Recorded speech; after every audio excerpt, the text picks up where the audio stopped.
Continuous improvement comes in lots of different flavors and styles. I'm Bella Engelbach, and I'm inviting you to journey with me to the edges of lean.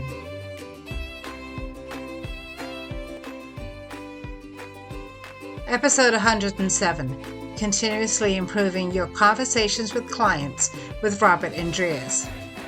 Robert Indries started his career as an engineer and has taken that scientific and analytical approach into his successful entrepreneurial business career. Now, the general belief is that engineers are just not good at the people stuff, but Robert turns that idea on its head. I was curious how he has used his learnings as he built his businesses so that he could better understand how to help his clients. How does he think like an engineer when he's dealing with people? He joined me at the Edges of Lean to generously share his insights. Robert Indries, welcome to the Edges of Lean. Thank you so much, Bella. I'm pleased to be here.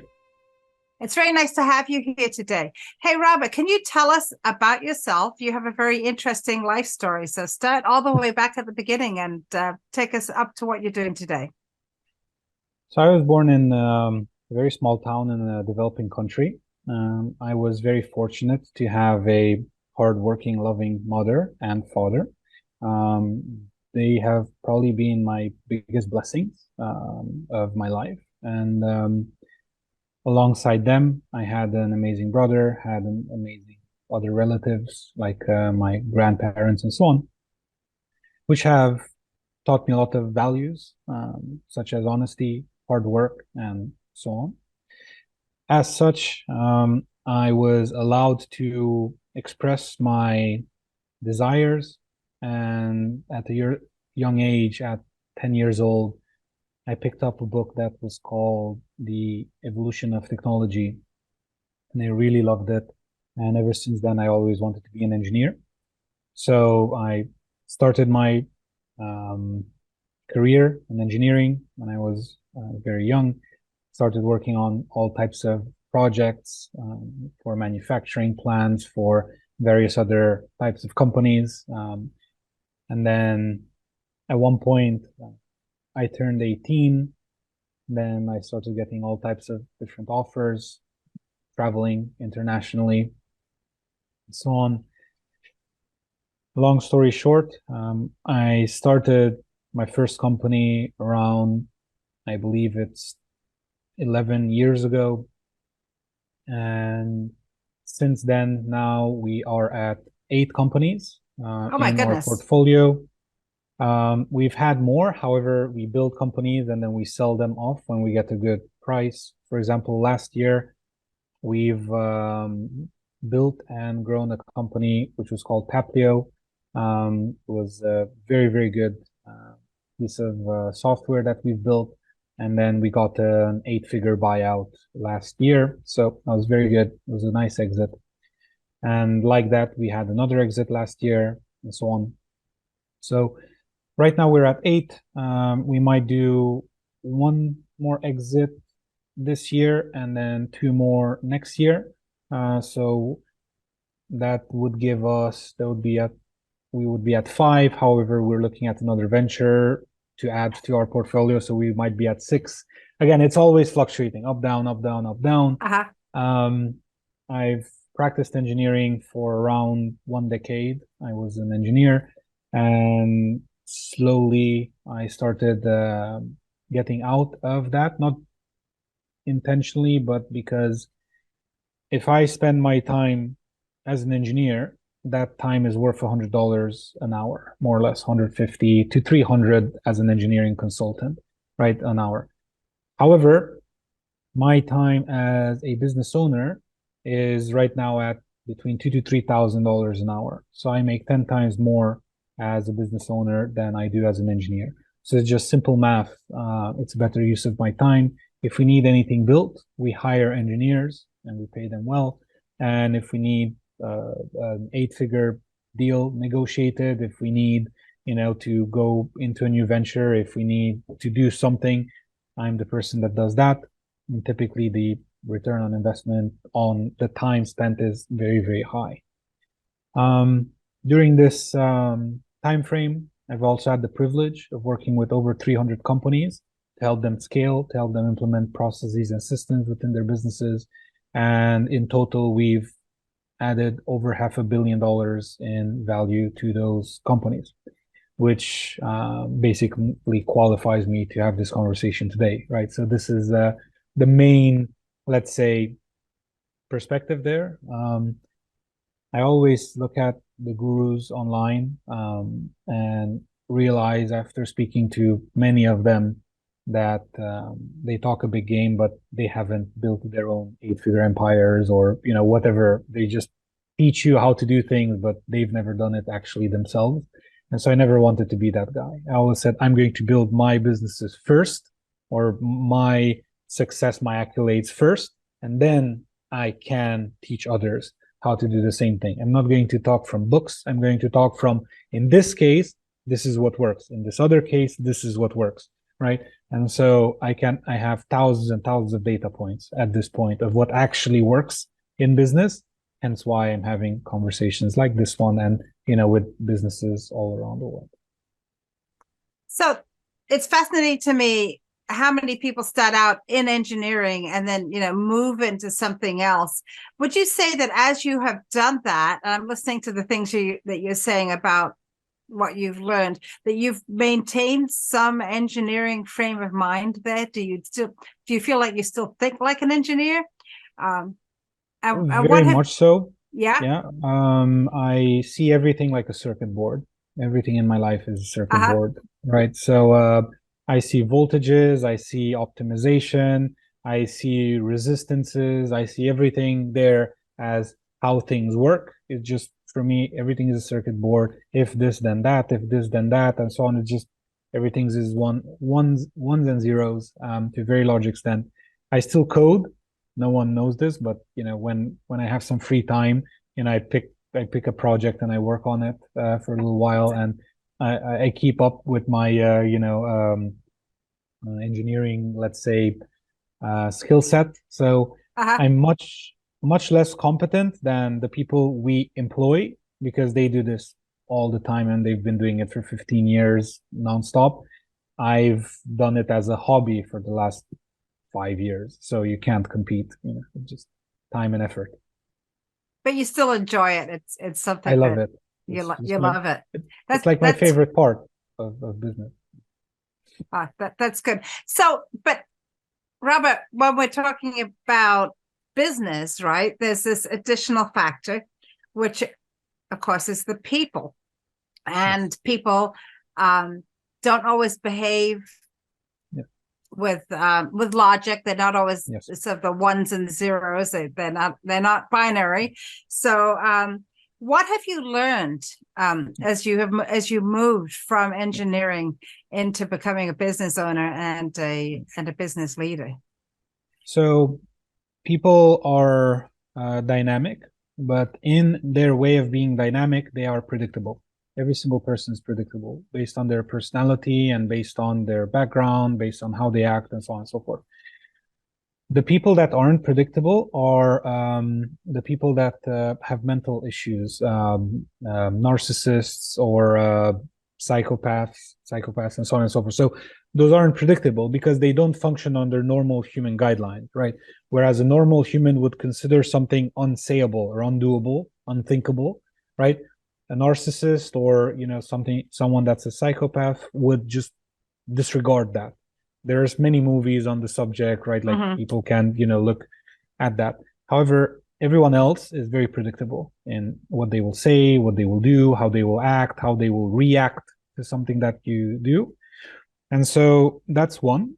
And then two is sorry. Yeah, I'm sorry. Yeah, before you go on to two, so if in your experience you find that most people, aside from those exceptions that you talked about, are predictable, is that something that you have been studying? That you've been paying attention to? How did you learn that? Yeah. So let me just finish number two, and then I'll get back to your question. Great. So because they relate to one another. Number two is, and we've discussed a little bit before the recording, you and I, that there's utopia, like how things should be if everything would be great, and then there's reality, right? Right. So number one, people are predictable, and then number two, I base the way I act and the advice I give on reality, on how people actually are, not how I would like them to be. So not on my expectation of how they are, but how they actually are. Okay. And so this is very important because how people actually are might be infuriating, might be unjust, might be unethical, and so on and so forth. But this is how many people actually are. As a result, if you want to succeed in business, you need to take people for how they actually are. Otherwise, you're living in your little bubble, and your bubble will make you poor and unsuccessful, right? You won't work. You won't function in a society that is the way it is. You're not going to change a million people, right? However, what you can do is you can set an example, right? You can learn the patterns. You can learn to work with others, because what I believe is that if the mission is important enough, you will find a way to work with anyone, right? If a mission is important enough, you will find a way, right? Just figure it out. Don't yell at one another. Just be rational, right? You don't like me, I don't like you. We both still want the same thing. What are you going to do? What am I going to do? Let's just do it, right? Let's go. So sometimes this is the type of conversation you need to have, right, with people. And then that's fair, that's fine. But guess what? As a leader, you got the job done, right? Everyone got it done. And not even the person that hates you still respects you, because you say, I don't like the guy, but he gets the job done, right? Or I don't like the lady, but she gets the job done, right? And so sometimes, because you're not going to vibe with everyone, right? Some people have different upbringings, different belief systems, and it's not your role to be their mom or their dad or whatever. Let them do whatever they want to do, right? And then you just learn to work with people the way they are. Because guess what? If we do not accept people the way they are, that means actually we are not inclusive. Because every person talks about inclusion and diversity and so on, but the moment someone has one belief that does not sit right with us, automatically that's not okay with us. Okay, well, either you are inclusive and diverse or you're not. Make up your mind, because inclusion means that you can believe whatever you want to believe, and I will accept you for who you are, and I can still work with you. The ultimate form of inclusion is that, right? Again, it's zeros and ones for me. I'm an engineer, right? It doesn't work any other way. There's no gray area. You either are inclusive or you're not. If you don't believe that certain beliefs should exist, that ticks things off of your inclusion list. Okay, I'm inclusive to this rate, 70% inclusive, 30% no, and so on and so forth, right? So coming back to the patterns and what I've studied and so on and so forth. Something that has helped me a lot is personalities, to study personalities. And there are 4 types of personalities, and that's it. They're nothing else. They're just these 4. There's dominant, influence, stable, and conscious. Is DISC for easy remembering, right? So dominant people tend to be very results oriented. They don't care if they need to step on someone to get what they want, and so on and so forth. So that's the dominant person. Anyone can think of some person that makes a ton of mistakes but doesn't care, just goes through, pushes through and gets the job done, and so on. So that's dominant. Influent means that these people tend to be very funny, life of the party, like when everything is tense in the room, they're the guy that just cracks a joke and everyone starts laughing, right? So that's the influent guy, that they can influence everything that's happening around them, right? Then there's the stable person. The stable person does not take decisions typically. They like other people to take decisions, and they are the ones that maintain stability, right? They're the ones that are against change. They don't want change to occur in the organization. They like things the way they are, because the way they are, even if it's not perfect, they know it. Like they understand it the way it is. It's safe. It feels safe. Exactly. Safe is the best word. We all know people like that as well. No, this is what I like. I'm comfortable here, right? I'm not going to do anything else, right? And then there's conscious. Conscious people are very similar to dominance, and most people would not be able to tell the difference. I'll tell you the main point of difference between someone that's conscious and someone that's dominant. The dominant person will say, we're going to do this way because I said so. That's the dominant person. The conscious person will say, we're going to do it this way because this is the right way. This is how it should be done, right? And so a conscious person says, this is A, B, C, D, these are the steps, this is what we do. Or this is the belief system, this is the core value, this is how we operate, because this is what we define it as. Not because I said so, because this is how it should be, right? So again, a conscious person says, this is the law, like an accountant. Many accountants are conscious because they say, this is the law, this is how I need to send the books to the IRS. As such, you need to do exactly that. It doesn't matter what I think, Frank. Please understand, whether I think the law is correct or not doesn't matter. This is the law. You need to abide by it. So this is how I need your books done. This is how we need to send them. This is what we need to do, right? That's a conscious person. So when you're working with somebody, Yep. and particularly, I think in this case, we want to talk about when you're working with a leader in an organization or someone who's aspiring to leadership, what's your first step to determine what kind of a person I'm working with? Language is the best form, typically. So all of us have two types of being. One is our adaptive self, which everyone sees, and one is our natural self, right? So adaptively, someone might be very mellow, like give in to others, let them take decisions, and so on and so forth. Naturally, they might be very dominant, or the opposite, right? It might be one or the other. Let me give you, everyone that's listening, a life hack. You will fall in love with the person that you can be natural around. So if you're naturally dominant and some person loves you for being exactly that and does not judge you and loves you exactly like that, that's the person you're going to fall in love with, because you can let go of all of your masks. You don't need to be adaptive with them. You can be natural with them. So that's your natural way of being. In business, 99% of cases, we are not natural. We are adaptive. I need to adapt to certain situations. As a leader, even more so, because there's a thing called situational leadership, which every manager should read, right? It's a very important thing, situational leadership. And it's based on personality types. When I go talk to, let's say I have we are going to implement a new CRM in the business, right? So I need to give the announcement to everyone that, we have a new CRM and this is what we're going to do.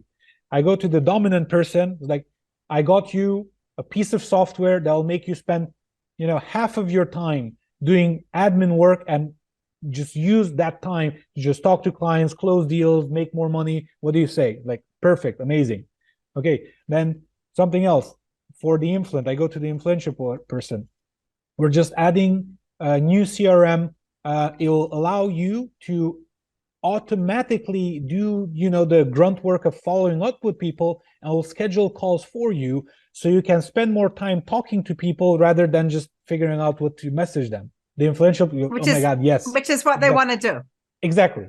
Yeah. Stable person, what I'm going to say is, we're implementing a system that will help you keep better track. Everything you're already doing, exactly the same things you will do in the new system. Nothing will change. Will stay exactly the same. This system is to help other people. Everyone else in the organization will be happier for it. And you will need to do the exact same thing that you've always done. And they'll be like, okay. I go to the conscious person and I tell them the new system has better reporting, better visibility, better transparency. We'll see everything. Like, the reports are fantastic, right? You can tell if someone's following process or not. And they'll be like, oh my God, yes, sign me up. Okay. So the exact same one initiative that you wanted to take to the leaders or to staff or to managers, you say it differently based on the situation. And the situation is based on the personality. What's the personality of that person? That's how you talk to them, right? But you talk about the natural personality, because what they may be displaying in that particular environment may not be their natural personality. So you still have to find that out. Exactly. So when you talk to someone, language is the best determinant of what they are and so on and so forth. So for example, I at one point I was at a sort of like an interview, because when you get jobs, like when you get consulting jobs, they're almost like interviews. They're like, what are your qualifications? What are you going to do here? What are you going to do there? So I've had hundreds of interviews, basically. I've never gotten jobs, but I've gotten business, right? So within those interviews, let me give you one example. I was talking to two people in the room. One person, I could tell they were dominant. The other person, I could tell they were conscious. So the moment I walked in the room, dominant person comes over, hello, Robert, how are you? Blah, blah, very upbeat, very direct, very like, let's get down to business. The other person, very, like the other person was the owner, by the way. So if anyone was to have most energy, it should have been that guy. The guy comes to me, glasses on, perfect tie, perfect suit. Hello, Robert, pleased to meet you. We're happy to see you. Like everything by the book, like everything he said was calculated, right? Not a word more, not a word less, just exactly how much they needed, right? So just by that, I'm like, okay, I can tell how you guys are. I start talking to them. The guy that was the dominant, holds the entire conversation. The other guy says almost nothing. I could tell dominant influence right here, right? This other guy, stable conscious. I can tell, right? It literally, like, it just levitates. Like you feel it when you're in the room. So I was having the conversation. And then, they were saying what they want. I was saying what I can do, right? And then the guy comes up with objections, comes up with like 8 objections or whatever, right? This is the man the with the dominant guy. Yes, yeah, exactly. Yeah. The dominant guy comes up with objections, and he hits me with everything he has. That's the dominant guy. Like he doesn't care if you get offended. And this and that. And Robert, I don't want to be disrespectful, but why would I believe you could do this? Or why would I blah blah blah? Like the dominant guy just throws everything at you.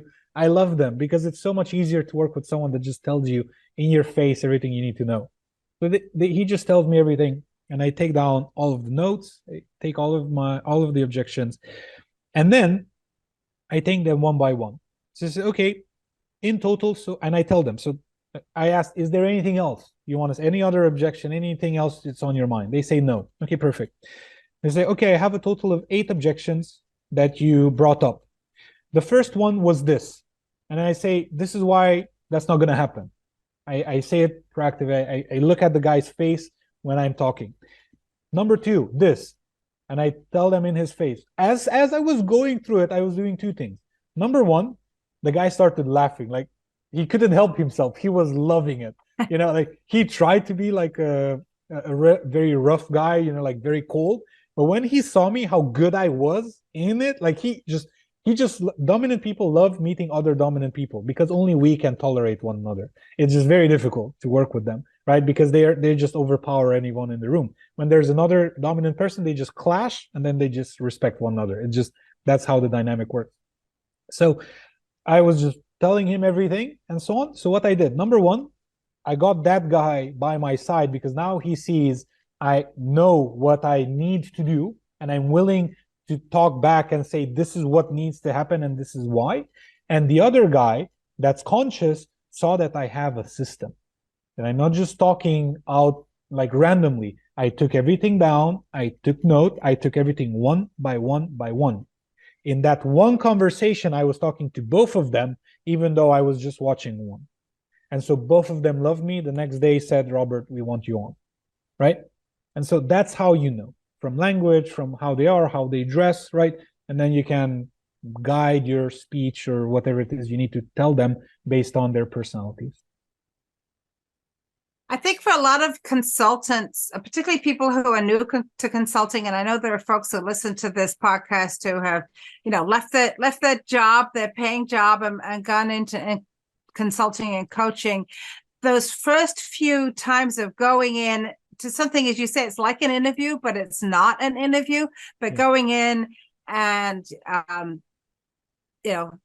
talking to leadership can be really terrifying because it's not, it's not the same as an interview, right? Because you're not just talking about, here I am and here's my qualifications for the job. You're also talking about your ability to influence, to take the project forward, to work with a whether a piece of the organization or the whole organization. I think what you're offering then is a way to go into that very logically and think about, well, it's not just about me, right? It's about who are these people, what do they need, and then how can I reflect back to them what they need so they can really see what it is that I'm offering. I think it's very merciful, that approach. Exactly. You nailed it on the head. The focus, you shouldn't be worried. If you're worried about it, that means you're thinking about yourself, which is not okay. You immediately fail when you think about yourself. What you do, I mean, you can still win the deal. Don't get me wrong. You might win the deal out of luck, right? Like, or personality, or beauty. I don't know, but you might win it for some reason. However, if you want to win it and increase your chances of actually winning it, you need to think about them. Always them. You think about them. So what I do is, I started a few years ago, I think it was maybe 5-6 years ago, I started a 2-session onboarding sequence. So instead of having 1 session, which I used to have up until 6 years ago, I now always have 2. I have 1 conversation, whether that's in person or over Zoom. And then I talk that 1 conversation almost 95% about them. What are your goals? What's your current context? What are your challenges? What do you expect as solutions? What's the dynamic in the team? Who will we be working with? How do you expect this to work? Blah, blah, blah, blah, blah. Everything. If I need to talk to them for 2 hours, it's 2 hours about them, right? Everything. Timelines, budgets, constraints, anything you can think of, anything, right? You just talk about them for 2 hours. That's it, nothing else. And then you set expectations for another call and to discuss and so on. Dependent. So and then what that's like then, Robert, is rather than them interviewing you, right? Yeah. You're interviewing them, and correct, you're giving them the gift of being listened to. Yes. Which is a massive gift, because a lot of people at that level get pitched all the time. Pitch. And they're trying to figure out what in that pitch is baloney. We know what's bullshit. Yes. So now you're giving them that gift of being listened to, which feels great. It feels wonderful to be listened to. And then you move on to your second conversation, right? Yeah. It feels great. And it also gives you the opportunity to start showing them how good of a coach you are, because they say, oh, we've already tried that. Okay, could you tell me more about what exactly have you tried and what were the results? So you actually go into it. Like, they see you're analytical, they see you ask pertinent questions, they see you ask follow-up questions, you want to actually understand what's going on, and so on and so forth. This is amazing because no one does that to them. No one questions them. You then go in as the coach, and now they see they have what's called a sounding board. Right? Like, now they have a sounding board. Now they have someone asking the real questions. Like, okay, what actually happened? Why did this not succeed? Do we want to keep doing it? Do you not? Or what's going on with that? Right? And so on and so forth. And then in the other call, dependent on how well the first call went, the other call is the proposal call, where you now propose the exact solution that they want to buy in the exact budget, in the exact timeline, in the exact terms that they told you on the first call that they want. Because you've already heard that, so you're not guessing. Exactly. You're not guessing. Yes. Yeah. Yes. And a very important point here that I want to mention, critical. If you cannot do exactly what they need in the exact time frame, in the exact manner, then please be ethical and send them to someone else that can. Do not pitch them just because now you know what they want to buy. If you cannot provide what they want to buy, do not try to sell it, because you will lose credibility and it's just not good business, right? So don't do that. Recommend it to someone else that can actually do it for them, right? And so we've done that multiple times. People have come to us, said, Robert, I need someone, right, to come in-house to do this, to whatever, and so on. Like, we're not that guy. We're just not. We're not that team, right? If you want us to do that, it's going to cost you so much more. And I'm going to be very frank. You'll need to pay us at least 10K extra on top of what you would pay someone to actually come to your offices, and do it at your offices and so on and so forth, right? Because for us, you would have to pay extra accommodation, transportation, food, and so on and so forth. But obviously, you would need to pay, right? And we would add that to the bill. And so it wouldn't make sense only if you really want to work with us, right? Which is different. But again, you can gauge that, you can see what that looks like, and you need to understand, like in that specific scenario, are you willing to live 6 to 12 months in a different city, and literally live there and work at their office? Because I don't, and I know many people in our businesses don't want to, because that's why they come to our businesses, because it's remote work. They can work from anywhere and wherever, whenever they want, right? They're not going to be tied to an office 8 hours a day, and they quite honestly don't even know how to do that. There are very specific ways in which you are productive at an office. It's very different than how you're at home. For example, I personally, one of my energy hacks and life hacks, people call them hacks. I don't call them hacks. I just call them, things that work, right? Like things principles. that work, yeah. Yeah, exactly. Is that midday I take a nap, whether that's 20 minutes or 30 minutes, 40, it doesn't matter. I don't have a clock. I just go to sleep, right? And I wake up whenever I wake up. Imagine doing that in an office. Like how would you do that, right? It's weird.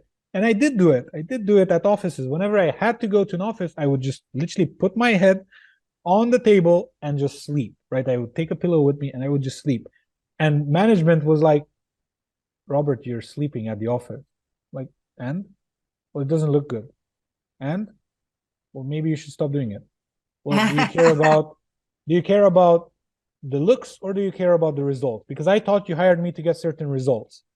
But obviously we care about the results, Robert. Okay, well, I'm getting you 3x what everyone else on my in my peer set is getting you. So should you be talking to me about not sleeping, or should you be talking to everyone else about taking a midday nap so that they actually are productive in the last 4 hours of their day? And then management goes like, oh, wait, right? Because I'm much more I can prove it. I can prove with KPIs that my way of doing things is better than the average, because the average is average. My way is better. So if you want a better way, do it.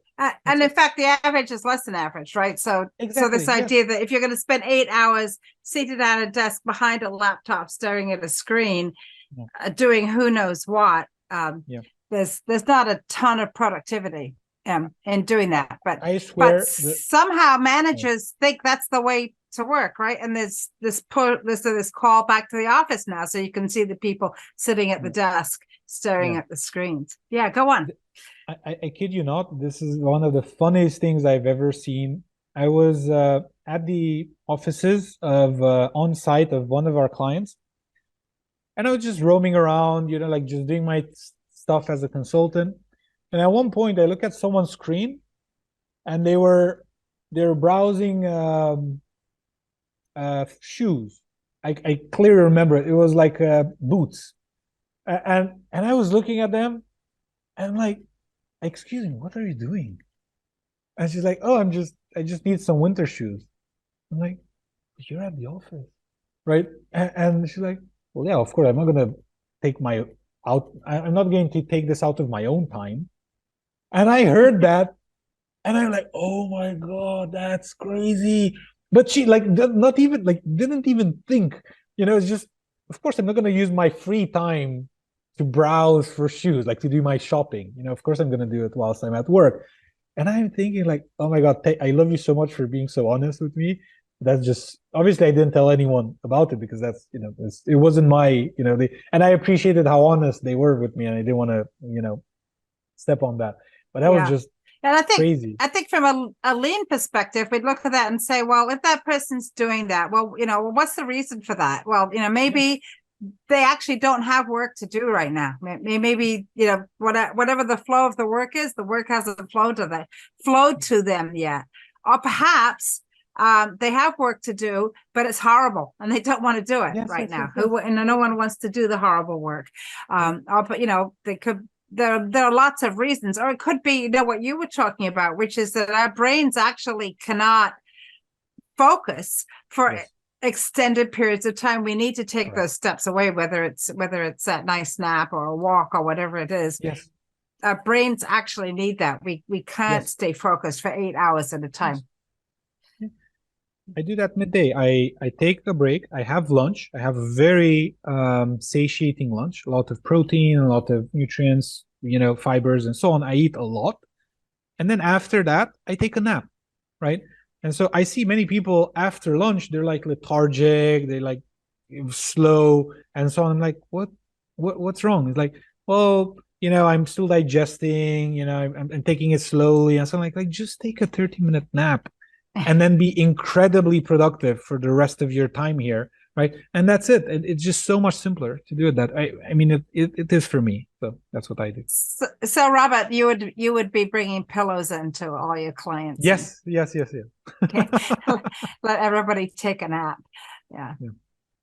I think that's great. I think there's particularly when we're talking about so-called knowledge work, it's very difficult for people to do that hour after hour. We just don't operate. We're not designed to do that kind of work. We're not built for that. We are designed to constantly think when we're awake, but not at the same level of intensity, right? So when you want to do amazing creative work, you need to go into flow. And when you're in flow, you use your neurons like crazy. Like everything's like you're just making connections, being creative, using your imagination, working. And at one point you need a break. You flexed the muscle of the brain. Now you take a break, right? And so the best break is sleep, or meditation is another form of sleep, right? Like you can sleep whilst being awake, which is meditation, but almost no one knows how to actually meditate. So sleep is the next best thing of meditation. That's great advice. And I know a lot of people who like the idea of meditation, but find it very difficult. But sleep is definitely an easier thing to do. Right. Robert, when you're working with leaders and you are particularly, leaders who are wanting to scale up their organization, how do you help them see what they haven't been able to see in their organizations? I typically use data as my guiding point. So data and facts do not need to be personal. So when I come in, I do not tell them that this is how it should be. I don't take the dominant approach. I take the conscious approach. I say, let's look at the data and then let's let data tell us. I'm not telling you what you need to do. Your own data will tell you if you need to make a change, and if so, what could potentially be a change, and so on and so forth. So we look at the KPI. For example, very simple example, we look at marketing. You're spending, 50 grand a month on marketing, and it's bringing you $30,000 worth of business, for example, right? I'm making this up, okay? So obviously, this could be done better to some extent, right? Why spend 50 grand and make 30 at the end of the day, right? So data tells you that there could be improvements here, right? Okay, what are we doing? We're doing email campaigns, we have PPC, we have SEO, we have whatever else. Okay, let's now look at all of those individually. How much are we spending for each, and what's the ROI from each? You might find that PPC and SEO are bringing you all of your business, and zero is coming from email outreach. Or you might find the opposite, that a lot is coming from email outreach and nothing from PPC and SEO. Whatever the data is, that's what you double down on. That's what you do more of.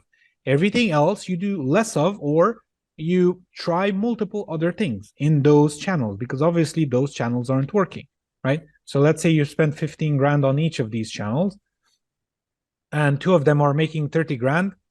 One of them is not making anything, it's zero. Okay, well, focus a lot on that to make sure that you decrease spending. Like let's say you decrease it from 15K to 5, and you try playing with it to see what else you can do. And with the 10K that's left, that 10K you can distribute it on the other two, 5 and 5. So now all of a sudden, the two channels that work bring you more leads, and then this other one, you take it as a testing channel, right? And so on and so forth. So just like with marketing, sales is the same, HR is the same, recruiting is the same, efficiency in business is the same, productivity, anything you can think of, finances is the exact same way. You look at data, and based on what data tells you, those are the things you can improve. And then I like what you said too, that it's not all about, all right, now here's a solution. It's about also creating that ability to test and to be able to see, all right, well, we have an idea. Let's try the idea, but we're not locking into it, which is something else I think consultants get accused of, right? You know, they come in and drop a solution off, may or may not work in that particular environment. But what you're saying is, you know, let's just test it and see. Yes, let's test it and see. Let's take calculated risks. That's what we do as consultants. We help businesses take more calculated risks. That's all you need to do as a consultant, is reduce risk factors, right? The biggest risk factor in business is to spend resources on things that don't add value to the business, right? That's the biggest risk factor. If you can reduce that risk factor by focusing people on things that actually matter, focusing either their time, their capital, you know, their software, their whatever, on things that move the needle, as in get them better KPIs at the end of the quarter, then you're already doing them a service. That's it. De-risking their business is the best thing you could do as a consultant, because every business is risky. The difference between if this business is worth 10 million or 100 million is what's the risk factor of me making my money back? That's it. That's all it is. Everything in business is risk factor, right? That's why it's so important for someone to build a brand for themselves. Like, for example, Warner Brothers. Let's say if Warner Brothers, for some reason, has a horrible year, you know, or decade, right? And they go down, they would still be incredibly valuable because they have 150 years of branding behind them. Anyone buying that, you know, would literally have the risk factor significantly reduced if they want to go into the entertainment industry. Entertainment, right? Yeah. Because all of a sudden you don't have a new brand that no one heard of. You have Warner Brothers freaking International. You know, like you have a brand that you attach your product to, and everyone wants Warner Brothers to come back. Right? Like everyone that's our age, we're like, oh, Warner Brothers used to make such cool movies, you know, they got sloppy, you know, but in the back of your mind, you're like, I wish Warner Brothers would restart making great movies, right? Like they used to do before. And current management is not doing that. They're taking it to the ground. Someone else buys the company. They put in new management. They then come out with, I don't know, something amazing, you know, like Soul or, you know, whatever, you know, Brave or Moana or I don't know, you know, something like cool. And then all of a sudden, you know, like, oh, wow, amazing. Like they're back, they're, you know, and so on. Yeah. So that's the biggest value add you can add to businesses, to de-risk investment. And build the brand. Robert, you have a really interesting website. Can you tell us about your website? I never wanted to be public facing because it's very dangerous to be public facing. You know, everyone now knows about you, knows what you do, who you are, and so on and so forth. I've always loved to be the brains behind, you know, the operation. I never wanted to be public. All of my businesses have public facing CEOs, right? Whether they're women leaders or men leaders, doesn't matter, right? As long as they have what it takes, you know, to lead the company forward and be the face of the brand. So I'm the face of a very small percentage of our companies, and then we have other people. The only reason why I went into the public limelight, and you know, I created the website for myself, and you know, we're on podcasts now, you know, like I've been invited to dozens of podcasts and so on, and we're writing books and everything, is because at one point you raise the stakes on what you can do so high that if you have a conversation with, for example, Warner Brothers, and you're like, let me manage this $1 billion of budget for you, or let me help you manage it, they're like, who are you? Who are you? Yeah. Exactly. Like they have no idea, because you don't exist online. And if you don't exist online, then that becomes a problem, because they have no references, there are no testimonials, there are no podcasts, there are no, you know, you've never been on national radio or television or things like that, right? You've never been featured in Ford. Like, why would I trust you? Of course, I'm going to go with the Tony Robbinses of the world, right? Because they have the bragging rights, right? I'm going to go with them or their team because they're there. They're like, everyone knows, like it's like buying, you know, the SAP of whatever it is, that is in your realm, right? They have this very bad quote in enterprise, like no one's going to get fired for hiring SAP. Well, to be honest, I wish they would, because instead of you paying $20 million for a solution you don't need, work with a consultant and a consulting firm, pay $2 million and get something much more custom and much better for your needs, right? So I wish they would get fired more, for that, and then stop making these bad decisions, right? However, again, the world is what it is. You need to work within that. So that's why I started going into, the public. I have some YouTube videos, I have some Instagram stuff. I never go on social media. It's always someone else managing, posting, telling me what to do. I'm like, I don't like this stuff. I never like this stuff, right? They're like, Robert, please just give us an hour of video and we'll cut it, we'll do whatever, and then I try to do my best, and then they take that. And so that's what I'm doing right now, because I'm negotiating 8-figure deals, right? And when you're negotiating 8-figure deals constantly, people do due diligence on you. Who are you? What have you done before? Who else have you worked with? And so on and so forth. That's why I have my website. It's myfullname.com, right? Anyone can go, they can check it out. I give a free ebook if anyone's interested in becoming more productive. It's there. They just leave their email. And if anyone wants to talk to me or ask any questions of me, things of that nature, they can. I have a team of 4 assistants that just filter through everything. However, if they email me at robertindries.com and they mention your podcast or your name or anything like that, I promise to reply to them personally. Oh, that's so cool. Thank you. That's great. So that's your chance, everyone. You can get your questions answered from Robert. Hey, Robert, it's been such a pleasure having you here. I want to ask you one more question. Thinking about your life and where you are today, what is your one piece of advice for a young person starting out? For a young person starting out, what I would highly advise them is to stop thinking that people should be in a certain way.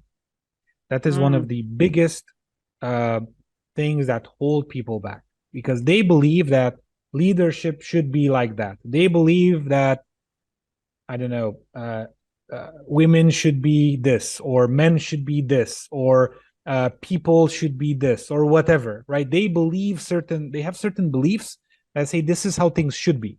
Okay, well, guess what? Things are not the way they should be. Sadly, it's sad. I know. Boo-hoo. This is the way it is. So let's take it for what it is. Let's be the difference. Let's be the change. Let's be the example we want to see in the world, right? And then treat others the way that they are. Accept them the way they are, right? Some people are racist. Okay, you ask them, why are you racist? Did you ever bother to ask someone that's racist why they are racist? Because you will hear some stories that will make you cry and you will not believe it. And so you will perfectly understand why they have the belief system that they have if you actually bother to listen. Now, let me tell you that if you ever judge anyone, you are not being loving, because love is not judgmental. Love is accepting.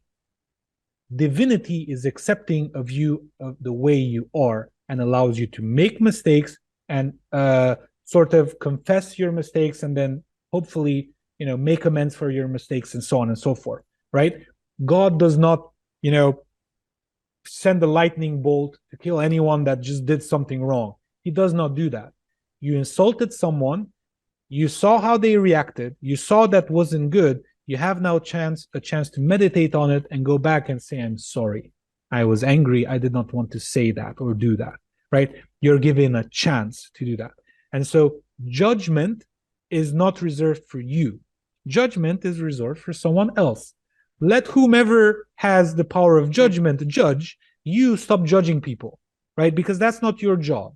You take people for how they are. And if you are loving, you will see you will never get angry or hate someone or dislike them or whatever, because a loving person never does that, right? A loving person can say, you have certain beliefs that I do not agree with. And if we can work out a middle ground, we will not be able to work together. That's a perfectly loving result or outcome, but not through judgment, not through anger, not through bad vibes or gossip, but through literal productive conversation. So again, accept people from how they are. Stop living in a bubble because it will not help you in your career or in your life in general. And that's the best advice I could give someone. Thank you so much, Robert Indries, for joining me at the Edges of Lean. That's great advice. Thank you. This is Bella Engelbach, and I'd like to thank Robert Indries for being my guest at the Edges of Lean. What did you learn from this conversation?